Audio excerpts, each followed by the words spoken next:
welcome back to The Short Game. This is the show where we talk about short video games, games that respect your time. I'm your host, Reagan Kelly, and I've got my cool pro hosts. That's right, we're the pro hosts. Nate Heininger. How you doing, Nate? Hold on. Help intro. Help hint intro. Put intro in podcast. Good. I'm well. Thank you. Great. And Nate. Excuse me. I'm all off my game. My previous statement stands. And Shane. How are you doing, Shane? Pretty good. And this week, we're just talking about the results of IFComp 2016. You've been hearing about IFComp on our show for a few weeks now. You know that our episode before last and the one before that would be episodes 102 and 104 of this show, were about IFComp 2016. We played a bunch of the entries. There were a ton of entries this year, and just hours ago, the results are in, and now we can tell you which games won IFComp this year, and talk a little bit about, impressions of the competition as a whole.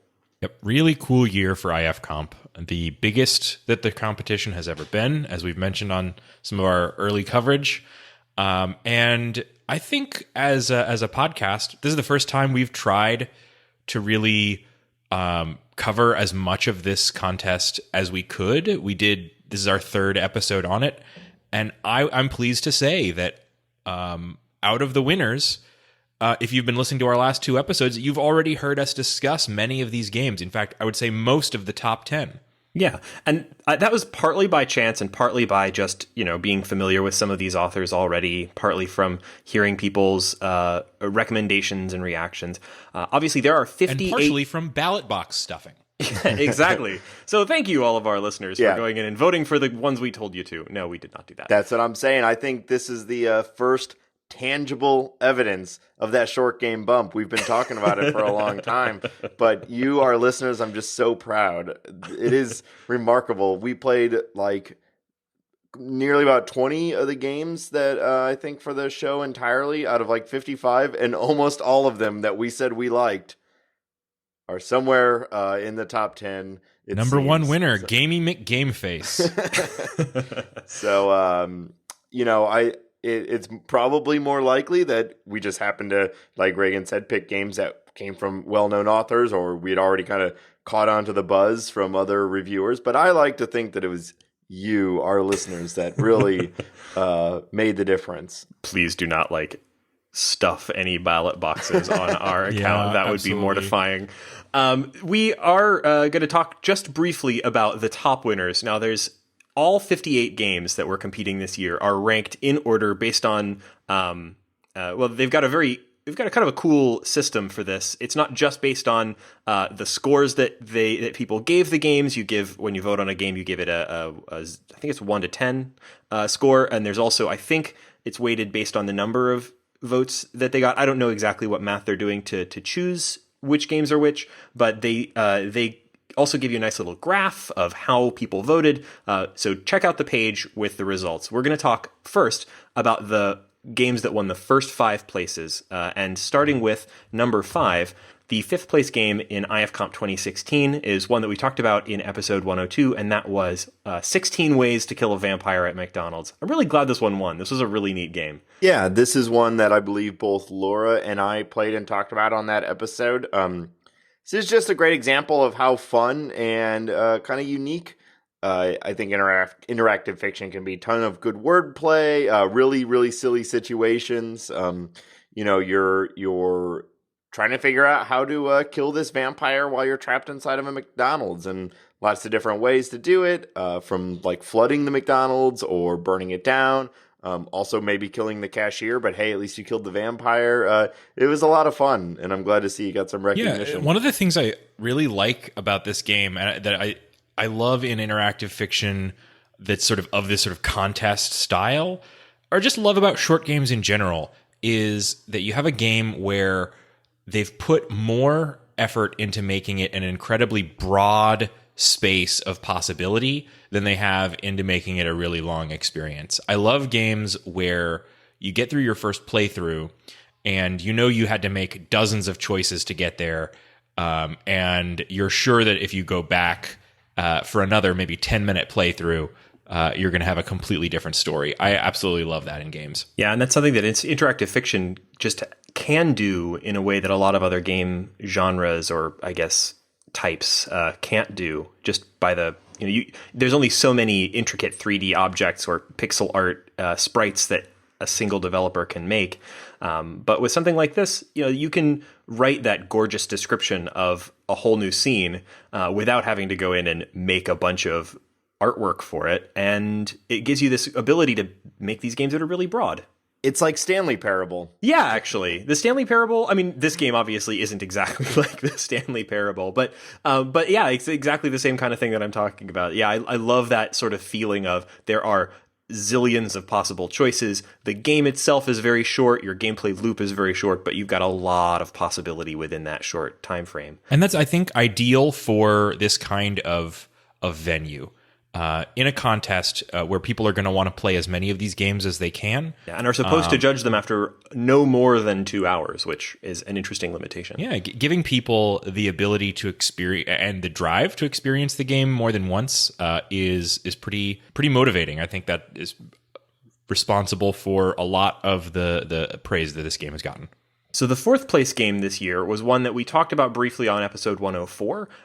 Laura couldn't be here today. She talked about it, and she played this game. I still haven't had an opportunity to go back and try this one, but I think, Nate, you have. Fourth place winner this year was Stone Harbor. Yeah, I was actually playing it today after seeing its high placement and obviously Laura's high praise of it in our previous episode.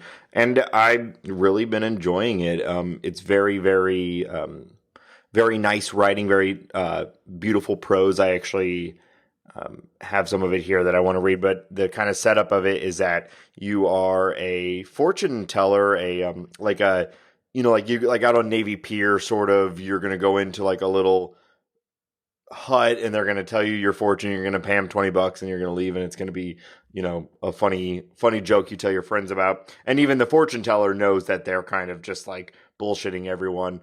But it's a living, and the game starts out with you doing that. Police officer busts in, says they're doing a favor for a friend by contacting a psychic about a murder, and you think it's bullshit. The police officer thinks it's bullshit, and she tosses you a glove that was used at the murder or was found at the scene of the crime, and all of a sudden you have a very, very real psychic experience where you're teleported to the scene of the crime and you witness part of the crime, and it goes from there as items and objects and people from the scene of the crime kind of impact you, and you're taken over to different moments and help solve the crime, and it's really, really cool. So I'm going to read something. This is pretty early in the game, so I don't think it's super spoilery, but it gives you an idea about the prose. So it says, where the glove felt angry, murderous even, the cigar cutter is frustrated. It had a single task, and that job went unfinished when Healy, interrupted in his room, was killed. It's a simple device, but a very personal one, and you can sense another emotion welling up from within it, a profound sense of loss. Its sadness is blossoming, somehow, leaking out of the cutter and seeping into the urn, into the fissures of the stone fence, and spilling into the ground in a torrent. You watch as the entire courtyard seems to blaze up in a paroxysm of grief. The house is mourning its owner. I do like that. Yeah, it's really nice. And actually, the sort of crime solving aspect is sort of a theme this year, as we'll see in a minute. But this one, I still haven't gotten a chance to play it, and I really want to now that the competition's concluded. This always happens to me with the IFComp, is that sure I'll end up having played a bunch of the games that end up in the, say, top 10, but there's always surprises. And this is one that didn't jump out to me just based on its description as one that I really wanted to play, but having heard about it now twice from you guys, and also seeing how high it placed on the list, I'm definitely going to be giving this a shot before the next IFComp rolls around. That's another thing where IF really excels, is it's it's a genre where it's easy to convey kind of the inner life and experience of the protagonist, just like as you can in books. And so psychic experiences, kind of inner mind expanding experience, I think is an interesting thing that you can do in this genre that you can't do in others. Yeah, and we didn't mention the before we get too far, I just realized we weren't mentioning the names of the authors. So 16 Ways to Kill a Vampire at McDonald's was by Abigail Korfman, who I think is new to the competition this year. Looking her up on IFDB, I only see one other game by her, and it's not one that I've played. So pretty high placement for somebody new to the IFComp, I think. You can definitely check out her other work if you click through to her website. And Stone Harbor was by Liza Daly. And I'm not super familiar with her work either, but looking at her profile on IFDB, she goes back quite a ways, has been making interactive fiction for many years, and collaborated with Emily Short at least once on this list here. So anyway. She has a 4-letter Twitter handle. Oh, that means she was early to the party. Dang. It's just her first name. Wow. damn. Even I couldn't get just my first name on Twitter. When I got on Twitter, and I got on Twitter in like 2007 or something, Reagan, with my weird spelling, was already taken by somebody who tweeted once. That's the worst. And her tweet was, checking email. And she's never tweeted again. And I've been trying to get that Twitter handle for ages, but there's no way to get in touch with her.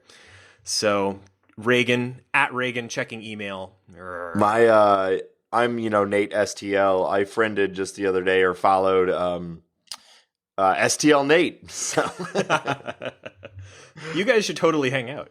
I know, that's what I was thinking. Well, the third game, third place winner of IFComp this year, was one that I talked about in the short game episode 102.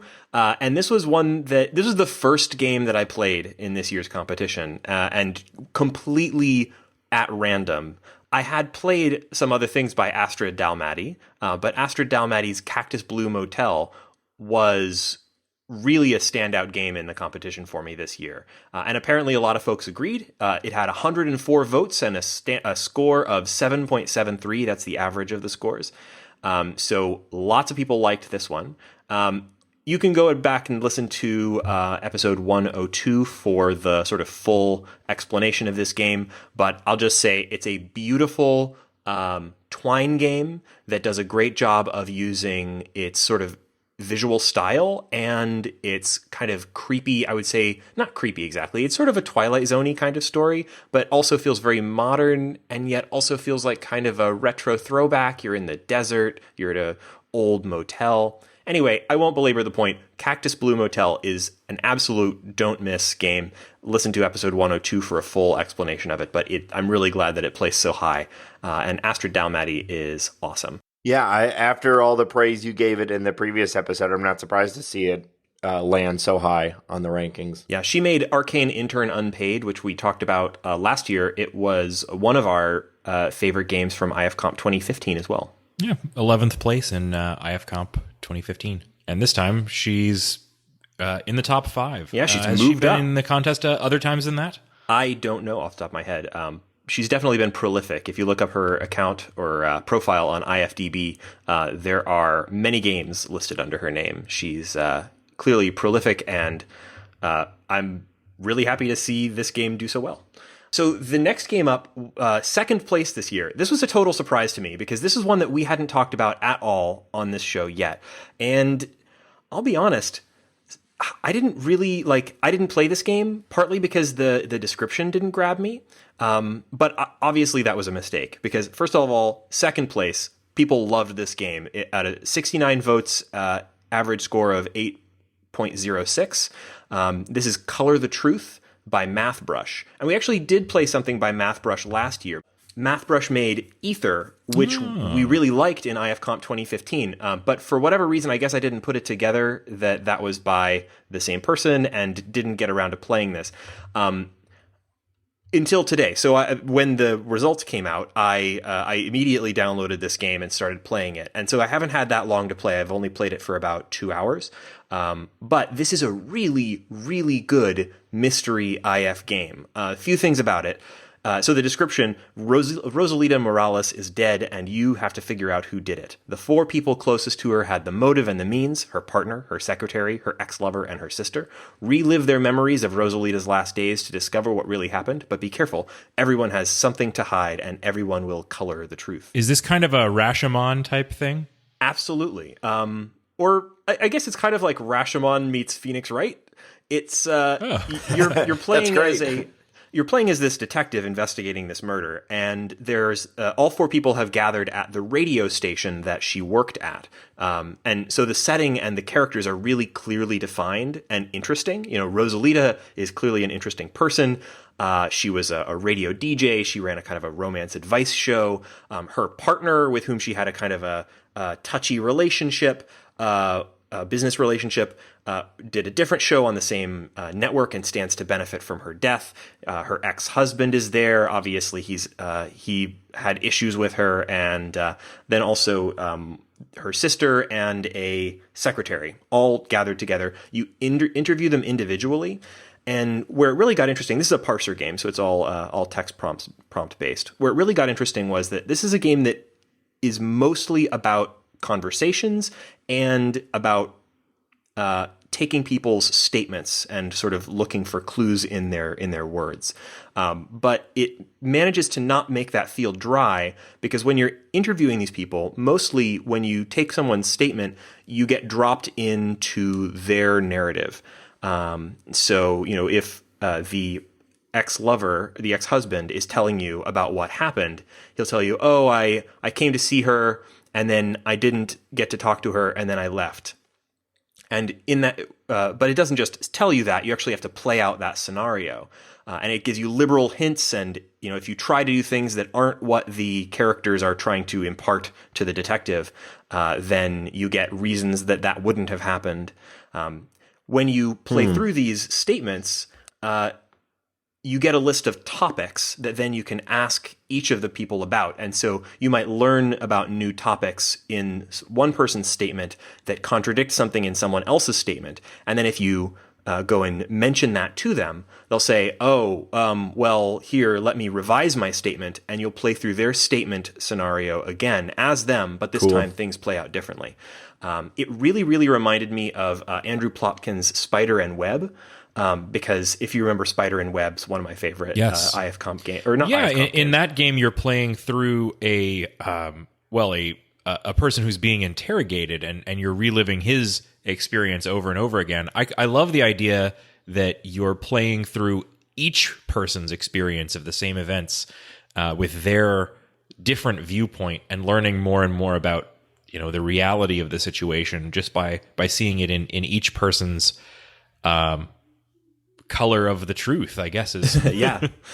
And it has a lot of the same feeling as Spider and Web, but what it does differently is the puzzles. You know, it's not, Spider and Web was all about, I've got spy gadgets and I have to figure out how to accomplish my spy goals, and it was very traditional item based puzzles in a sort of, you know, it was more traditional interactive fiction. You know, it was pretty boundary breaking. I would disagree with it being traditional, but this sounds like kind of pushing that same concept even further. Yeah. I just mean that the puzzles were more traditional. Yeah. It's a great game. Color of the Truth, I think, is an absolutely great parser-based interactive fiction.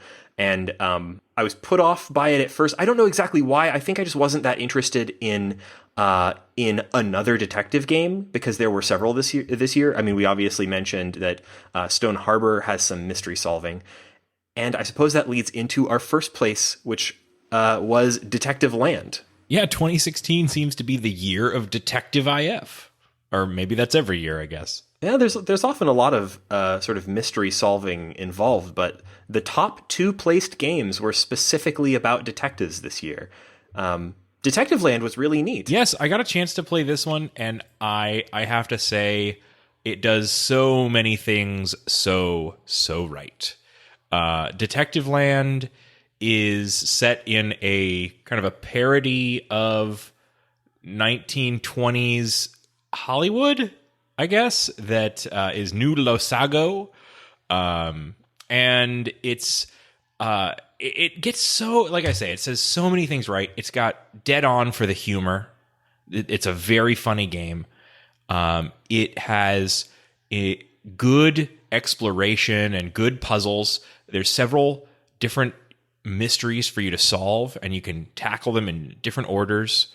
And it's also most notable, in my opinion, for its incredible refinement of the kind of traditional IF tropes of navigation and inventory management, because of the cool UI that they give you. So you have you have your inventory, and the things that you can currently interact with are displayed in clear buttons. When you're conversing with characters, they're represented by pictures for you to look at. They've got your objects you can take out of your inventory and hold them and interact with them. And you're still working through the kind of, it's not parser-based per se, but it has the feel of a parser-based game without requiring you to actually type. Because you're still having that text experience of the command and response back and forth, and the scrollable crawl of your text and the history. So I think this was a game that hit all the buttons for a first place win, and I am not surprised to see it top the charts this year. Yeah, me neither. I was really impressed with its interface. Robin Johnson was a new name to me. Although if you look back on their website, there's a bunch of other games, and actually something that I haven't gotten a chance to play yet was that also this year, using it looks like the same engine or tools, Robin Johnson created another game called Draculaland that I can't wait to play. But that wasn't part of this year's competition. In fact, it looks like they actually have that as an Android app. I'm not sure if that's something that they're selling, but you can definitely play it on their website. But yeah, Robin Johnson is a new name to me. I wasn't familiar with them before. But this game, I can definitely see why it won first place. Now, in my personal rankings, I would probably say Color the Truth was a little more to my personal tastes. But it's so close. I mean, and I think people thought that these were games, but these games are neck and neck. If you look at their scores, both of them got 70 or 80 votes, mostly right at 8 and 8.25 points. These are both great games. So I guess if you're trying to decide which game, if you're only going to play one game of IFComp 2016, you've got a really great choice to make between two detective games. One of them is a little bit more comedic, and one of them is a little bit more I don't know what you'd call Color the Truth, but it's more. Well, I guess one other thing to distinguish them is that Color the Truth has a charming 1980s setting, and Detectiveland has a charming 1920s setting. You've got a absolutely great pair of games here, and you can really pick the one that most suits your tastes. Well, it's not just all about that coveted number one spot. There's also several additional awards that are a part of this contest that are always worth looking at. The first is the Miss Congeniality Award, and there's also the Golden Banana of Discord.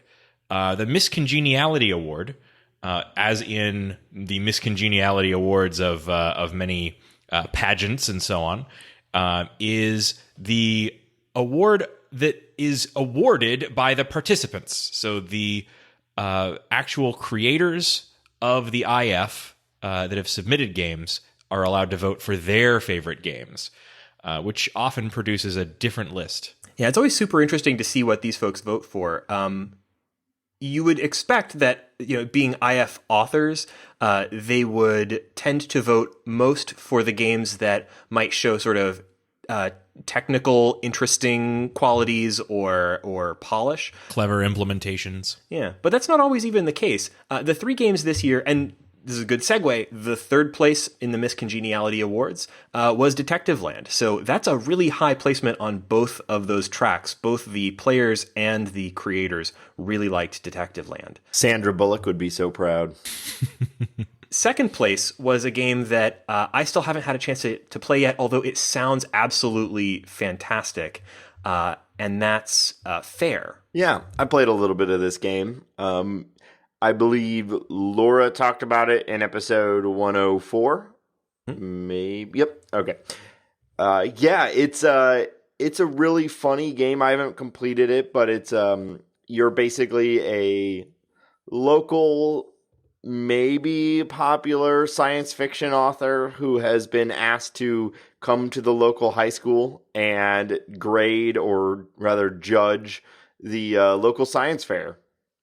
And I spent the majority of my gameplay time trying to sell out my 10 copies of my autographed book to the parents and kids at the science fair. And it was like these silly little, I don't know, almost like puzzles where it'd be like a frazzled-haired girl with glasses, and she would come up and look at the book, and you'd have to present the book in the best way to try to sell it. And And that sounds entertaining. yeah, it's pretty funny, and the whole time there's this kind of like self-hating or like mockery of like science fiction and like how serious people take it, while it also being kind of silly at the same time, and also like science fiction authors and science fiction reviewers and websites and things like that. It's really funny and fun to kind of figure it out, and I highly recommend it.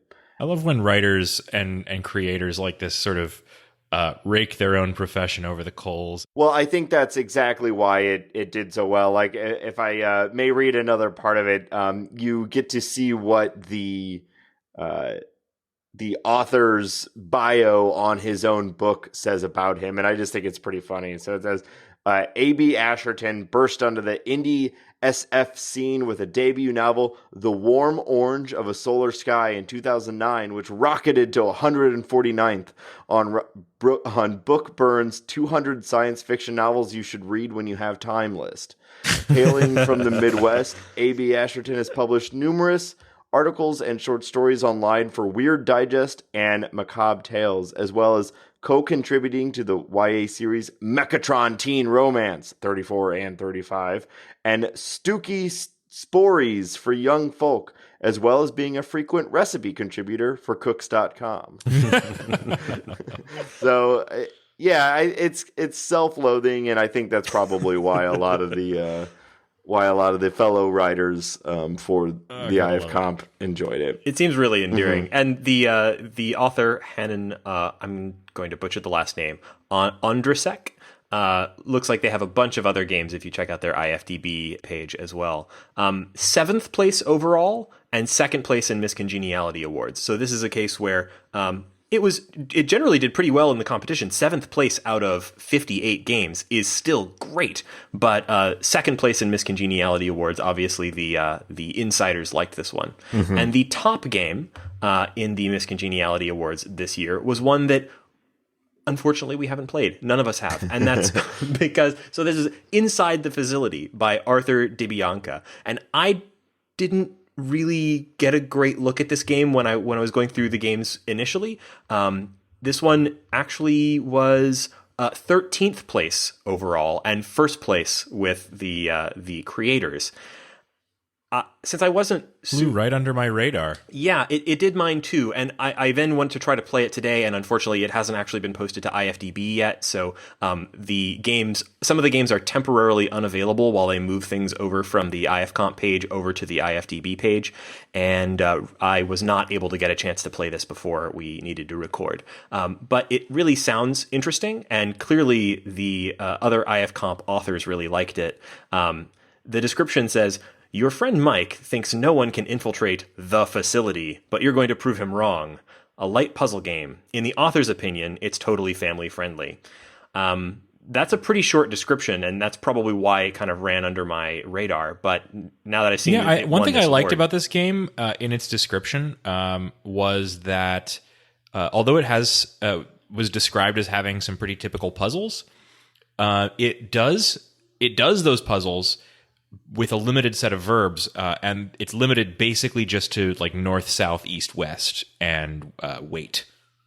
And so I'd love to get my hands on this game, because I love games that limit your set of verbs and still give you a huge variety of options. Is one of the reasons I really love the Chandler Groover games. So I definitely will go back and try and find this one later on when I have some time and I'm just cruising the IFDB. And I think if I had taken the time to look more deeply at this game, I probably would have played it too, because I didn't realize this at the time, but Arthur DiBianca also made Grandma Bethlinda's Variety Box from IFComp 2015. And I really remembered liking that one a lot. It was a really interesting parser-based puzzle box game. It just was a bunch of very unusual interactions. In a weird way, it kind of reminded me of a very funny version of The Room done with a parser. The Room being that game with a lot of puzzle boxes. Not the movie where the about kidnapping. Or the other movie that I don't really know what it's about, but keeps being shown at midnight and apparently is really bad. Somebody should fill me in on that one. Oh, that's the one where they cut the horse into all those slices. No, that's The Cell. Oh, no, yeah, The Room is the one with the guy that just shouts and shouts. It's Tommy Wiseau. The Room is a phenomenal movie. Thank you, Nate.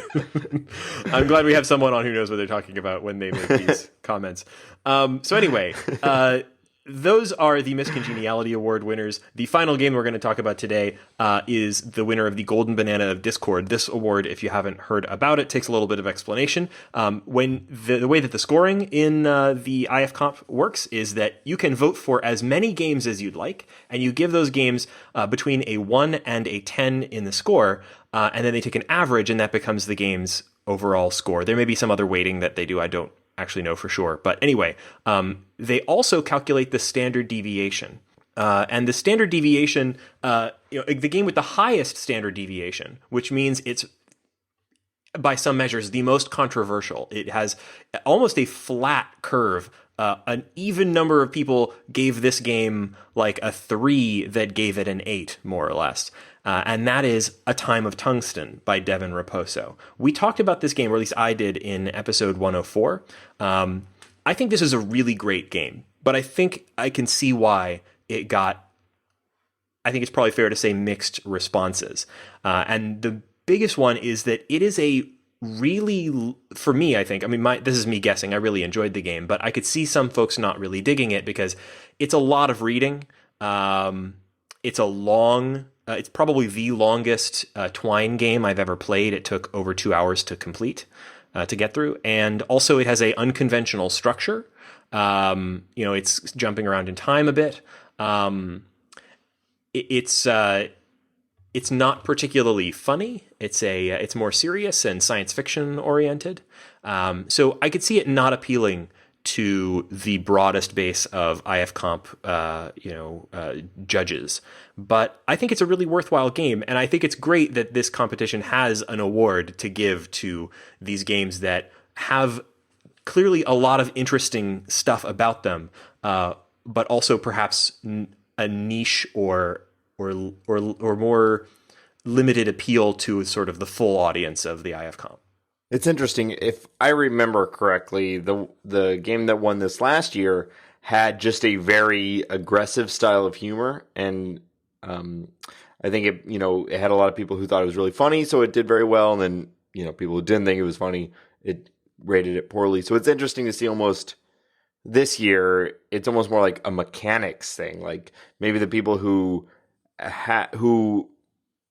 like that sort of thing, like a deeper dive that takes a couple hours and it's really going to test your interactive fiction like commitment, loved it if they got through it. But probably a lot of people gave it up real quick. And yeah, really surprises me that this didn't place a little higher. I'm clearly happy for it getting the Golden Banana of Discord, which is an honor in and of itself. But I'm surprised this down in 23rd place in the regular rankings, just above just above Screw You Bear Dad, which I'm afraid did not like at all, and just below Mirror and Queen. You couldn't get the golden banana of Discord and end up anywhere other than somewhere right in the middle. That's absolutely true. So yeah, congratulations to Devin Raposo. Your game was controversial, and sometimes all the best art is. Nice. Oh, and this year there's an actual golden banana of Discord trophy. They linked to it from the IFComp Twitter. I'm not sure if there's a link to it elsewhere on the webpage. I don't see it here, but it's great. So congratulations, Devin. I hope you proudly display your actual golden banana. I don't think there's been a prize for the golden banana of Discord award in past years. Well, cheers. There's some great prizes this year. So let's tell them what they've won.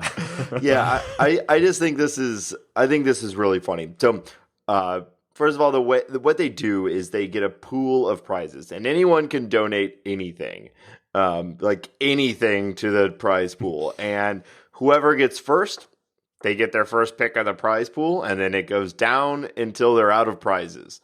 And I think, clearly, if it were me, I would be taking the $200 that was donated to the prize pool, because that's a great first prize. After that, probably the $100, and then after that, probably the other $100. And then you get into a really funny, just weird smorgasbord of like board games and Steam codes and pajamas and one of my favorites, a Middle Earth transit map poster. I gotta say, I would probably go for that Time Stories tabletop game. I've been eyeing that myself. I want to give that game a try. That's a great prize. It is. You know, I see where you're coming from, but I kind of love this about IFComp. It's not people that are doing this for fame or glory or for a big cash prize. They're doing it just to get their art out there and to get their art seen. And the contest just has successfully bubbled up incredible stuff to the top every year for 22 years. And the fact that maybe they get a collection of Apple II software in exchange is great. Yeah, I know, and I just laugh when I look at this list and I think of someone who like, oh, where'd you get this funny poster? Oh, I got 17th in an online competition for a game I made, and I got to and they sent me this, transit map of Middle Earth. I just think like that is concept. So fantastic, and thanks to all of the authors, and thanks to the folks who donated to the prize pool. Absolutely. Thanks a ton to the it's now a foundation that runs IFComp every year and has kept it running for 22 years. It's got to be one of the longest running. I think this far predates the idea of a game jam, but it's got to be the longest running game jam-esque thing in history now. And surely a labor of love. I can't imagine that the people who are running IFComp are rolling in the IF dollars anywhere. This free thing that everyone donates their time, resources, and attention to. Yeah. It's an awesome community, and we have I have to say, from doing the podcast, some of the most response we've ever gotten to a lot of our episodes has come from the IF community, and it's been awesome. Yeah, IF players and authors are such incredibly lovely people to interact with. So this episode obviously was just a bit of a kind of a recap. I hope to continue to cover IFComp and other interactive fiction on this show in the future. If you have interactive fiction games that you think would be right for this show, whether they're part of a competition or just a release throughout the year that you think are interesting, let us know about them. It's always kind of hard to keep track of this scene. There's not mainstream news sites writing about every big IF interactive fiction release. So if you see something and you play it and you think it's cool, let us know about it. We want to continue to cover IF on this show. We want to stay involved, and our best resource is you guys. So let us know what you're playing, and we want to play it too. And next week, we're going to be back with a more traditional short game episode. We're going to be covering a, regular old video game again. And so next week, we're going to be talking about Severed.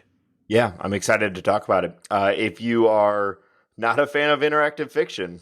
Well, then, we're going back into regular games going forward for a little while. Yeah, guys, so. I'm excited. We're going to do a dungeon crawl. I Yep. haven't done a dungeon crawl in forever, and I am excited about this game. I'm hyped for it.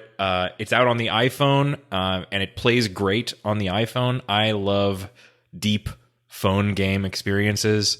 I love dungeon crawls. I like Fruit Ninja. This has got a little of that there. So Yeah, this one's stuff. been out for a while. It originally came out on the PlayStation Vita, where I had been anticipating it for a long time. It's from the same developers as Guacamelee, and very long-time listeners of the show will know that was one of our first episodes and is a game that I continue to be obsessed with. So I was super psyched when it came out, but it's taken us a little while to get around to doing it for the show because I'm the only one here who has a Vita. But now that it's out on iOS, and it's been out on iOS long enough for us all to get a shot at it, we're going to be talking about it here. So if you haven't played it, give it a try. Reagan, I have a feeling that statement, I'm the only one on the show who has a Vita, is going to expand to like, I'm the only one that I know that has a Vita. Then it's going to be like, I'm the only one in California that has a Vita. And then someday. Remember the Vita? Sad but true. I love the Vita, guys. We'll probably talk about that on the episode a little bit too. Anyway, so if you we're looking forward to having you back for next episode. Should be coming out shortly. Thank you guys so much for joining me. I've been your host, Reagan Kelly, and you can find me on Twitter at ReaganK. That's RayGanK. And you can find our show on Twitter at _shortgame, or on the web at www.theshortgame.net, where you'll find our contact form. Use that thing. You can also review us on iTunes. Please do that. We're at this stage right now where we've hit a little bit of a wall with iTunes reviews, and we need your help to continue growing the show. So if you can please spare a couple minutes, it's not too hard to go to iTunes. You can do it on your phone. Leave us a review. We really appreciate that. That's the best way to support the show. I personally very much appreciate it. I'm just speaking for myself. I love iTunes reviews. He thrives on them. He needs them to live. Shane, where can people find you? You can find me at 8BitShane. And Nate, where can people find you? You can find me at NateSTL. And thank you so much for joining us on this episode of The Short Game.